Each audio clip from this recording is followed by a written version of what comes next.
Hello, this is your angry black woman, and I am, you know, thinking about just getting my channel out there and my voice out there in a very authentic way. And it's interesting because, I'm getting some mixed reviews, not necessarily online, but offline conversations from people. And people don't like the truth. They don't. People do not like the truth. And I'm not just saying like I know all truth. But what I mean is like when you talk very honestly about how you're feeling, people get very uncomfortable with that. We like niceties. We like to be politically correct and all of those kind of things. And I don't know. I just ain't got the time for that. I'm not trying to hurt anyone's feelings.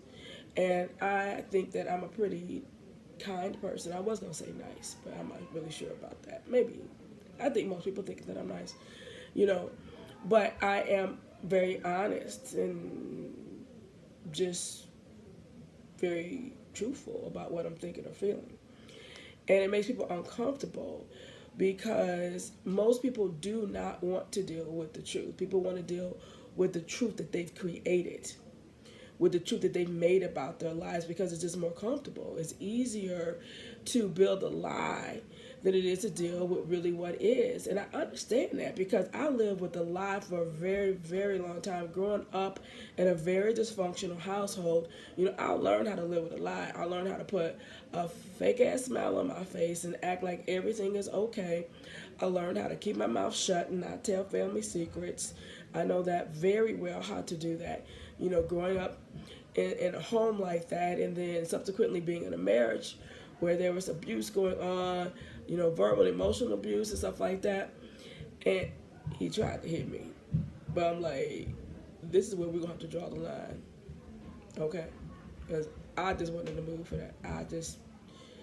I have been through a lot of things in my life and getting my ass beat wasn't going to be one of them. That was just for me. But I had my own things that I accepted for a very long time. Boundaries being crossed, emotional, verbal abuse. I had capacity for that. And, we each have to know what you can take, what you can't take, how long you can take it, and when you get sick and tired of being sick and tired. And so that was my line. So I know how to wear the mask and I understand that. And I think that's why it's so difficult for me now to dabble in that because it costs me to wear the false face. It costs me to wear the fake smile. It costs me to wear the Christian smile. Everything is great. God bless you. When you dying inside, when you're thinking about killing yourself, when you're depressed, when nothing's going right in your life, and you got hallelujah, praise God. Like you can't be real with the shit that's going on in your life. I've done that. I really have. So I'm not even trying to judge anybody right now.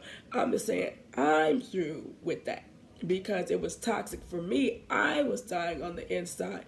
And so for me to be able to voice what I'm feeling, what I'm thinking, what I need, what I don't need is a part of me growing and healing. Hey, come on in. It's a part of me growing and healing. And yeah, I was a people overload. Here's my son. Hey, son, come on in. This is my handsome boy. Hi. And here's my beautiful daughter. Ooh. You look nice. You mean your daughter? Nice. Nice. This is my beautiful daughter, Alexandra. And so for me, and even for raising my kids, the need to be truthful. Wow. See, now you think by the time your kids are grown that the foolishness is going to stop. These are grown kids. And the foolishness has not stopped. Even while I'm trying to make this video. But they're one of the main reasons, too, why I wanted to be more truthful. Because I want my children to learn how to live in truth. Like I'm going to tell them right now, they acting like some maniacs. Just so they know. My God. Anyway. So, it's been helpful for me to find my voice and my truth and not trying to, control anything that anybody else does.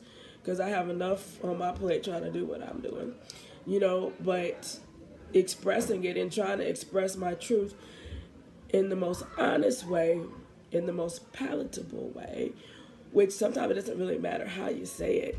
People still just don't want to hear it. You know, like one time I told my friend, Is there anything down here? hey honey, no, it's all upstairs.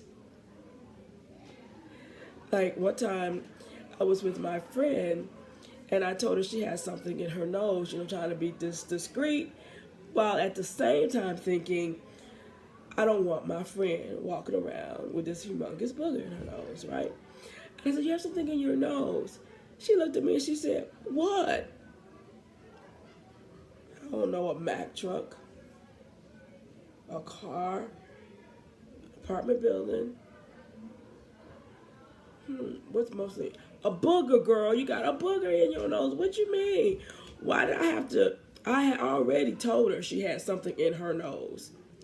Why was it my responsibility to then describe it for her to determine what it was? Once I give you the truth that you got something in your nose, from here, it's your responsibility to figure out what it is, not mine. So, but even in that, like, what could it have been? What do you mean, what? Truth. We got to learn how to embrace it, how to deal with it in a mature way so that we can grow from that thing, from that truth. You can't grow from falsehood. You can't grow from things you refuse to see. You can't change things that you refuse to see. And so for me, making changes in my life was really about, one, getting in touch with my feelings, anger, joy, concern, happiness, love, you know, getting in touch with my feelings, and then seeing what really was going on in my life so that I could figure out what I needed to do to make the changes. So just a little something about truth. And you got a chance to see my crazy kids for a second, and they are crazy, but they're wonderful, and I love them. So that's it for now. So I'll see you later. If you or someone you know is in an abusive relationship, know that there is help and support.